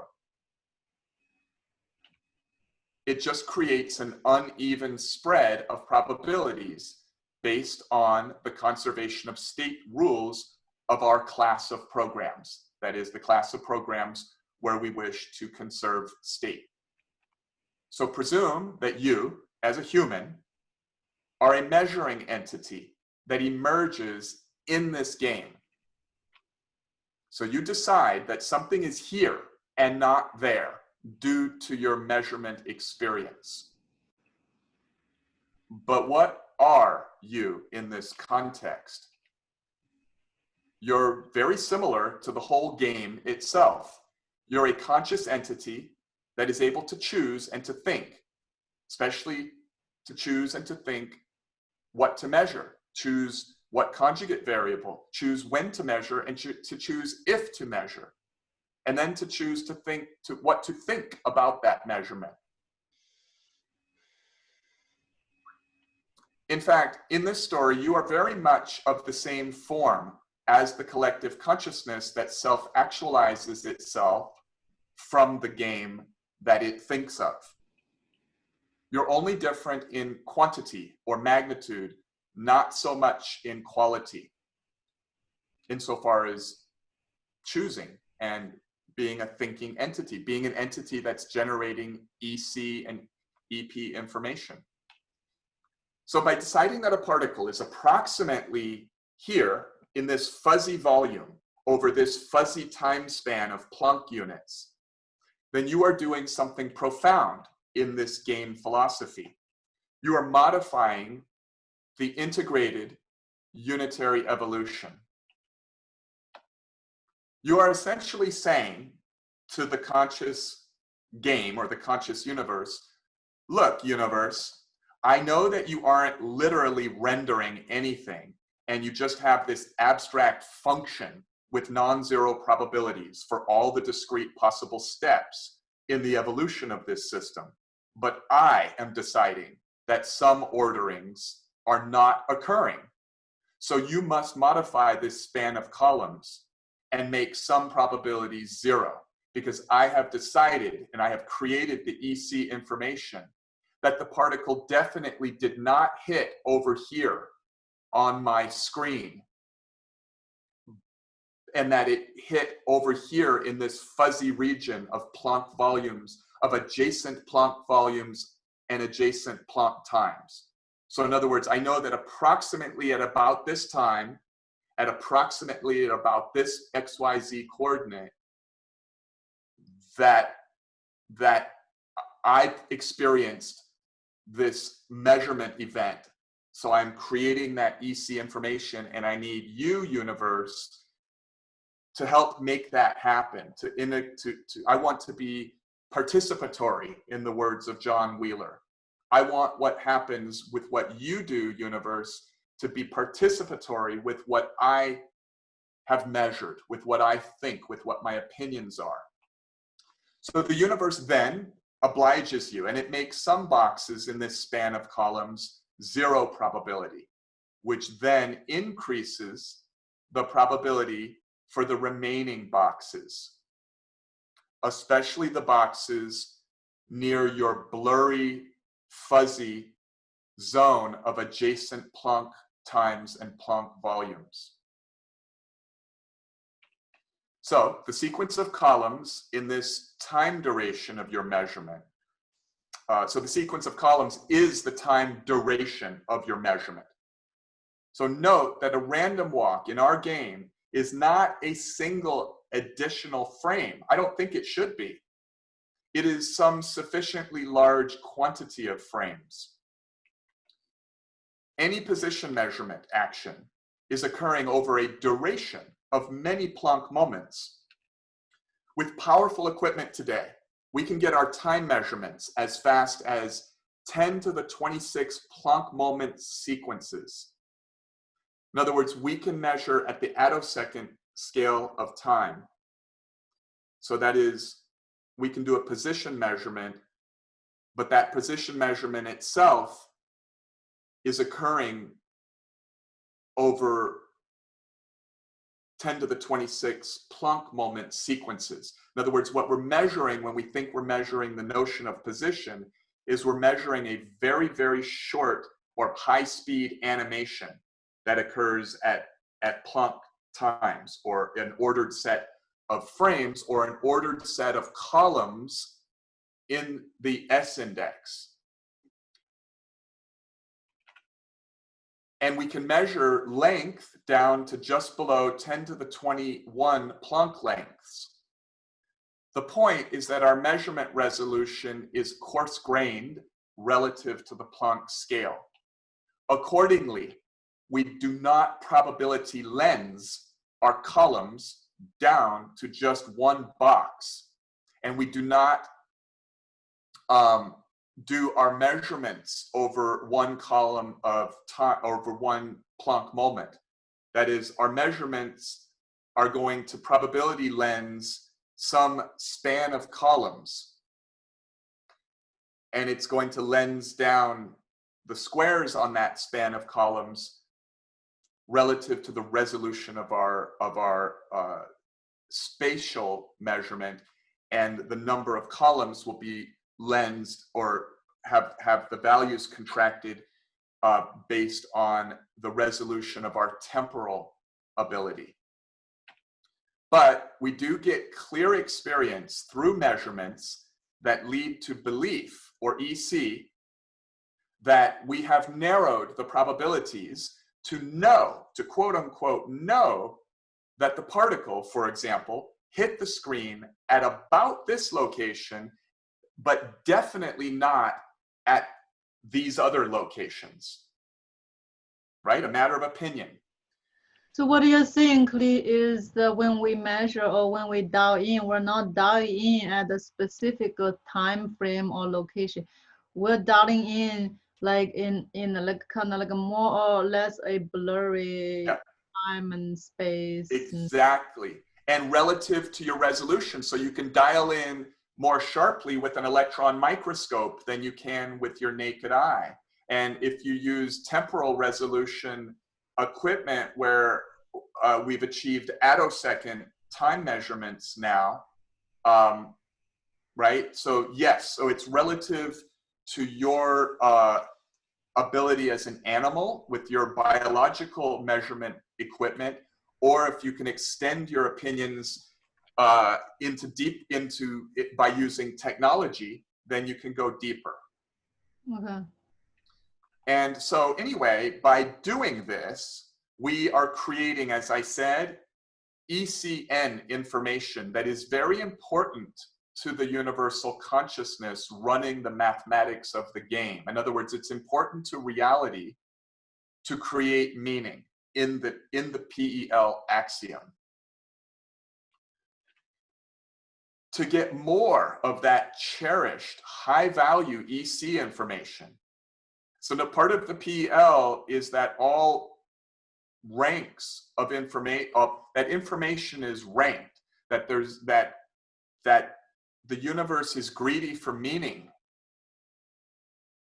It's a code, it's a living code expressing itself and expressing everything, and basically it cherishes high-value EC information, like your philosophical opinions that a particle is about over here and definitely not over here.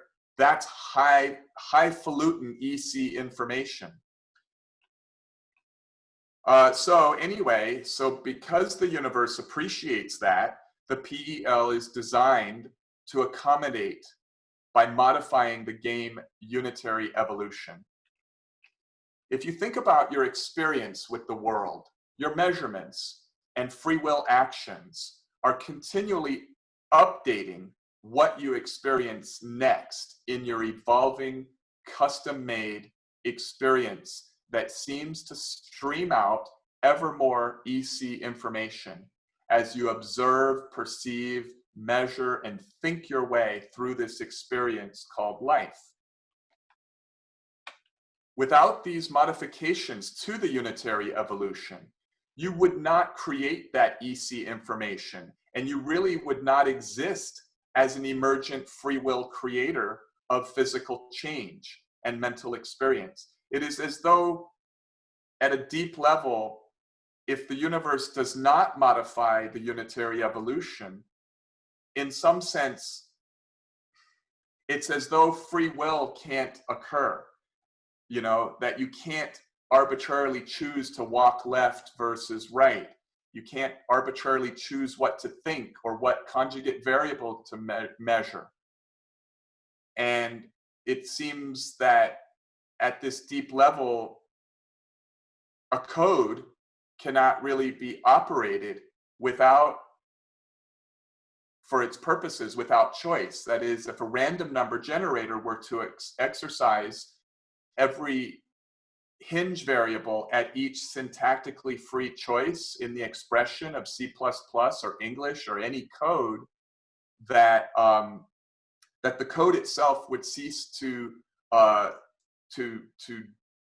do its purpose, which is to express emergent compound meaning and information. So I want to discover a function that allows us to hold the potential for an S index, or more properly, the GTN-DM. But I don't want to actually know it or compute it. I don't want the universe to know it.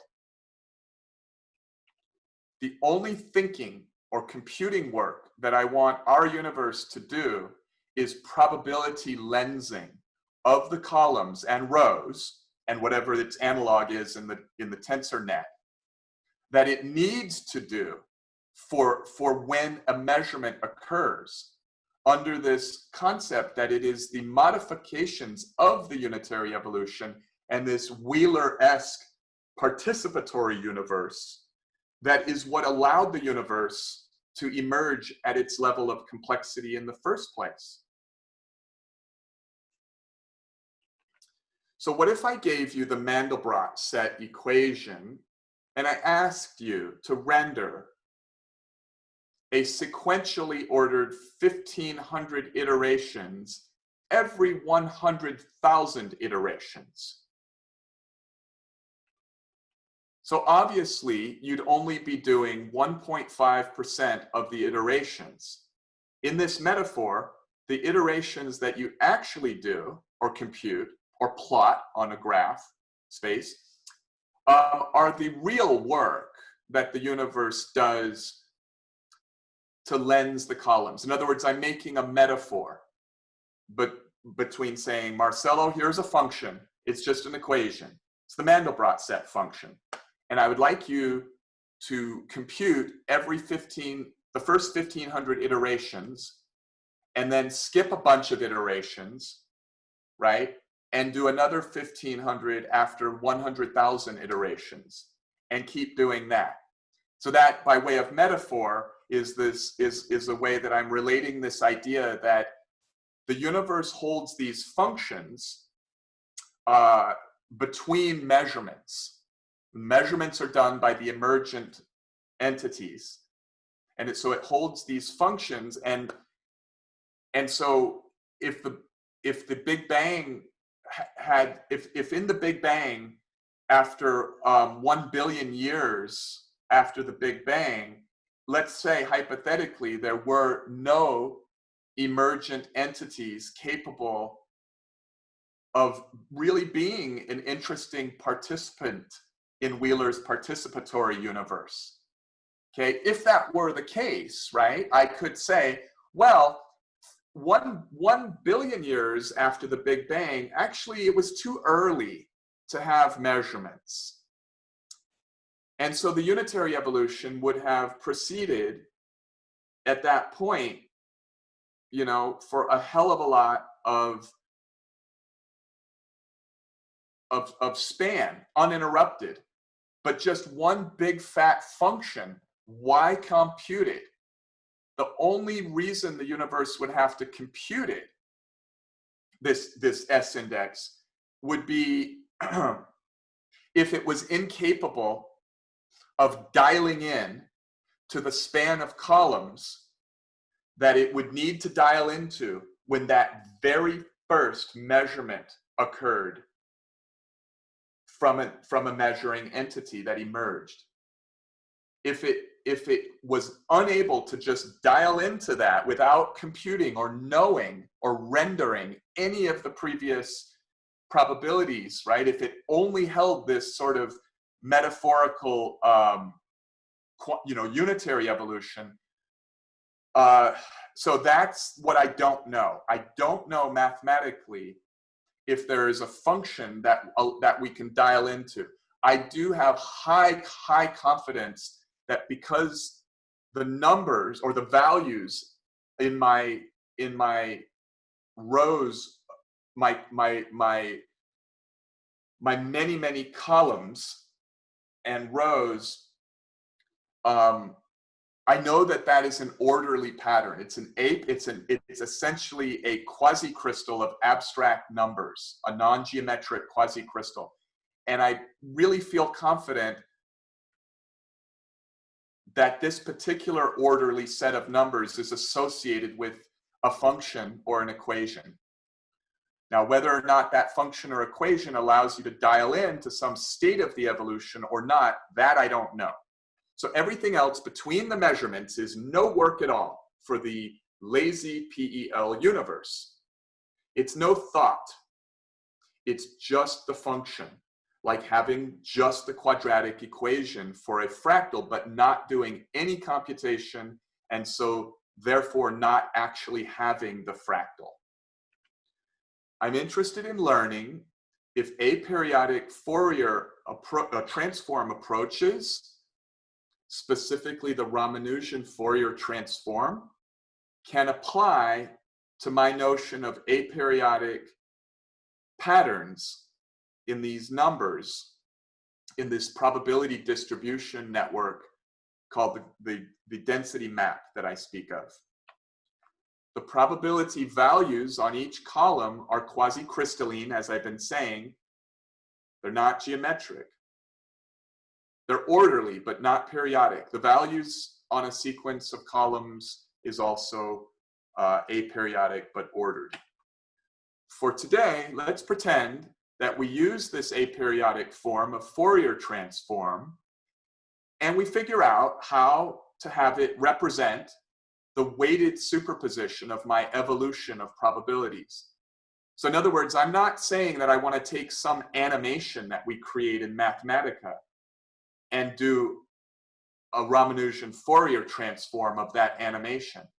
I am saying I want to take the weighted superposition over 1,000 steps of how a two-particle animation can evolve, where every way that it evolves can have a different probability than the other ways that it can evolve.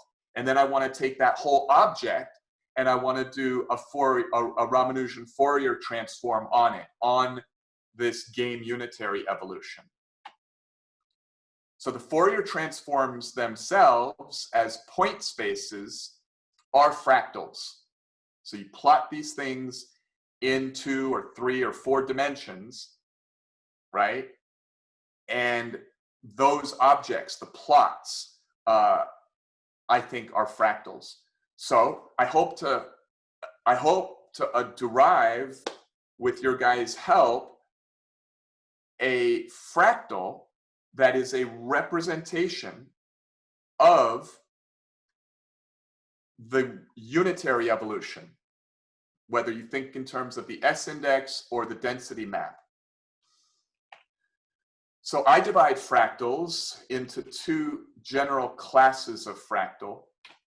The first class is defined by algorithms that are not related to rotations in a hyperspace, such as the complex plane. And then the other class is the class of algorithms that are related to rotations on the complex plane or the quaternionic plane or the octonionic plane. An example of the class that are not related to hyperspace rotations would be the Sierpinski gasket, or one of the fractals that comes out of Stephen Wolfram's Cellular Automata. An example of the class that are related to rotations on flat hyperspaces would be the Julia set, or the Mandelbrot set, or the fractals that we have made from quasicrystals. Fractals can be made by rotations, as I said, on higher dimensional planes than the complex plane. But it seems that the important planes may be the complex quaternionic and octonionic planes because of the importance of these four number systems, the reals, complex, quaternions, and octonions. So if you show somebody a particular quadratic function that generates some fractal, such as the Mandelbrot set, well, it would be difficult for them to conceive of the fractal without doing a sufficiently large number of iterations on the input-output function. Mandelbrot certainly did not know all of the details of his famous fractal when he first looked at the function. For example, he had no idea that the fractal encoded the golden ratio through its encoding of the infinite Fibonacci series. But what if someone showed you a fractal based on certain rotations on, let's say, the complex plane, like the Mandelbrot set? Well, is there a way to derive the quadratic function for the Mandelbrot set just by studying the Mandelbrot fractal? Like, in other words, can you study the output of a function and be clever enough to deduce the function? My answer is a confident yes, of course. That's my opinion. But that doesn't mean that anyone knows how to do it, or that anybody ever will know how to do it. So it's a philosophical thought that one could deduce, or at least have a less than brute force way of isolating down to the higher probabilities, I guess, and maybe zeroing in, or maybe even analytically just knowing what the Mandelbrot function is by just seeing 100 million iterations of the function. So that's a big, juicy, fat question for some mathematical expert, perhaps outside of our group, who specializes or wrote their thesis on something that's, you know, very deep and related to this question. Can you take the Julia set and somehow deduce the particular quadratic function that relates to it? Why do I care? Well, because I'm claiming that you could take the S index, so you could take some output of our game and you could represent it in its fractal representation. And now you've just got a fractal, but you don't have the supposedly existent function that generates the fractal. And is it a function that relates to rotations on, let's say, the quaternionic plane? Like, what is that fractal like? What is that function like? So how did Schrodinger derive his function? Simply by looking at a bunch of data from bubble chamber experiments. Well, I have read the biographical account of that a couple times in different places. And I can tell you that he did not get it by transforming Heisenberg's earlier matrix representation. They didn't even know that the two things were isomorphic until Dirac proved it. So how did Schrodinger do that? Well, the story is super interesting, just historically. He did it by a huge stroke of luck and just raw intuition. In fact, it was a wild-ass guess. He just sort of he was inspired a little bit by conversations with de Broglie, and he was inspired by his own awareness that so many systems in physical reality and classical physics relate to interference and the waveform mathematically. And so he admits, he said, I didn't have any other thing. I didn't even expect it to work. I just tried applying some math that I knew from simple wave mathematics, and I was blown away that it worked. Heisenberg, on the other hand, did not do it like that. He used a lot less intuition and luck when he used matrix math. In his case, he had remembered an obscure mathematics class that he had taken in university.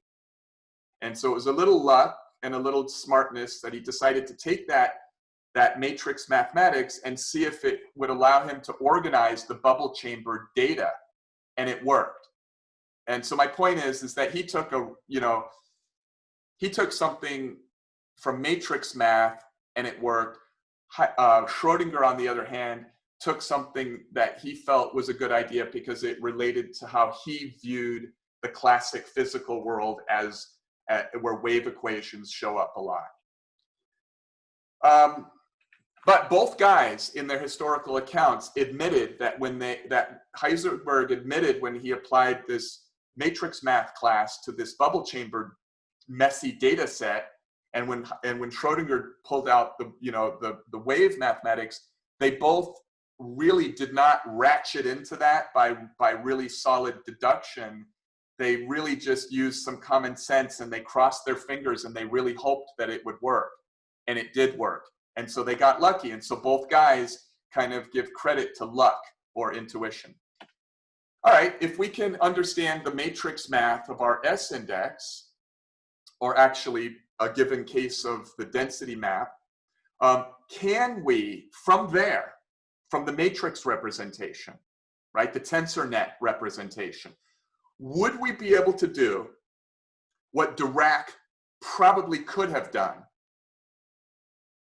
In other words, could we derive a function like the wave function in the spirit of how Dirac could have derived the wave function if he had the opportunity to do it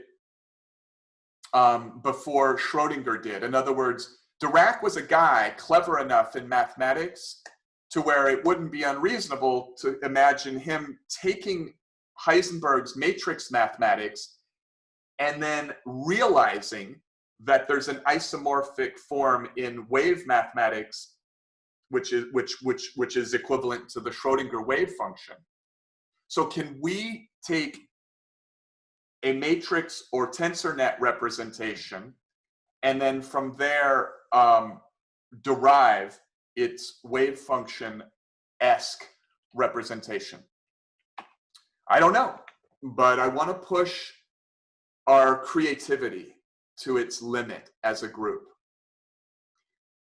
Those guys were creative, right? All those amazing fathers of fundamental physics had a special gift for reaching outside the box of mere modifications of other people's work, and took great leaps of intuition and luck, depending on your philosophy. So I hope that we can find a function or a matrix equivalency that allows us to let the unitary evolution run between random number generator actions that lends the probabilities on sequences of columns, and to only unpack a sequence of columns in these evolutions when we need to, when we need the random number generator to lens the probabilities. Like, I don't know if I could ask Marcelo to do 1,500 iterations of the Mandelbrot set and then skip 100,000 iterations, and then after 100,000 iterations, dial right into another 1,500 iterations that would allow him to continue with the pattern as though he had done the 100,000 iterations in between. I don't know if that's possible with that iterative input-output function. The first person to discover complex plane rotation-based fractals was Douglas Hofstadter several years before Mandelbrot. In fact, he did his PhD thesis on this discovery. It is typically called the Hofstadter butterfly. And recently, this Hofstadter butterfly fractal has been verified to exist in certain exotic states of matter where quantum effects are unusually dominant. It relates deeply to the fractional quantum Hall effect, Rydberg atoms, topological phases of matter, and non-commutative geometry. I'm reading a book about it right now, actually, and hope to learn a lot more and maybe make a presentation on it after I finish reading the book. Perhaps most interestingly, though, the Hofstadter butterfly relates to the interplay between rational and irrational values. In fact, his thesis was done in, well, Hofstadter is interesting because he was gifted and he started his academic career at Stanford to become a number theorist. And at age 16, he discovered a fractal by doing exploration of number theoretic patterns using a very primitive computer in 1969. And so he viewed himself, he called himself a mathematical experimentalist. So he would, like Stephen Wolfram, he would search spaces in a creative way. He searched spaces within patterns of integers and other numbers, and he found what he thought were interesting patterns. So then he later, after investing 4 years in classwork, you know, postgraduate stuff to get a PhD in number theory, he decided to switch his PhD interest to particle physics. So his father was a famous particle physicist at Stanford that did seminal work in the early days of particle physics. And so he viewed particle physics as being attractive because he cared about the most fundamental things in nature, in reality. And he viewed numbers as reality. And so that's why he was interested in number theory. So then he kind of spent a few years doing that. And then he got disgusted with what he was seeing because he was watching particle physicists manipulate equations and plug things, especially the constants, and to develop communities where models started getting talked about as though they were axiomatically true things, like within a micro community in particle physics. And he didn't like this because he was coming from the perspective of a mathematician, you know, who's a lot more skeptical or a lot less prone to just accept that a given model is sort of almost axiomatically true. And so then he got disgusted, and then he got depressed, and he thought, shit, I'm like 8 years into postgraduate thing, I'm getting older, I'm now like 30 years old, and I'm like never gonna get my PhD. So then he met a friend who dissuaded him of a prejudice that he later realized was wrong. He had always thought that solid state physics was pedestrian, and he glorified something like number theory or particle physics because it seemed more fundamental, and he perceived at the time material science to be secondary, like plate tectonics or medicine, right? Just something in emergent physics that is not as important as the fundamental things. But anyway, this friend convinced him otherwise by making the argument that exotic phases of matter in material science are where all of the good discoveries are to be found for quantum gravity. those are the phases of matter at low temperature and exotic spatiotemporal, patterns within low temperature systems where quantum effects can reveal themselves to be dominant at macroscopic observable levels, and that if we're to find secrets or inspirations that help us to understand the mysterious unification between the theory of space and time and the quantum theory of fundamental particles, that it would be there. So anyway, then he agreed to meet with this one advisor who was a rock star and had made some seminal contributions to certain exotic phases of matter, related to fractional quantum Hall effects, relating to the discrete modes of channels that an electron gas can take in the presence of a strong magnetic field within a low temperature metallic lattice.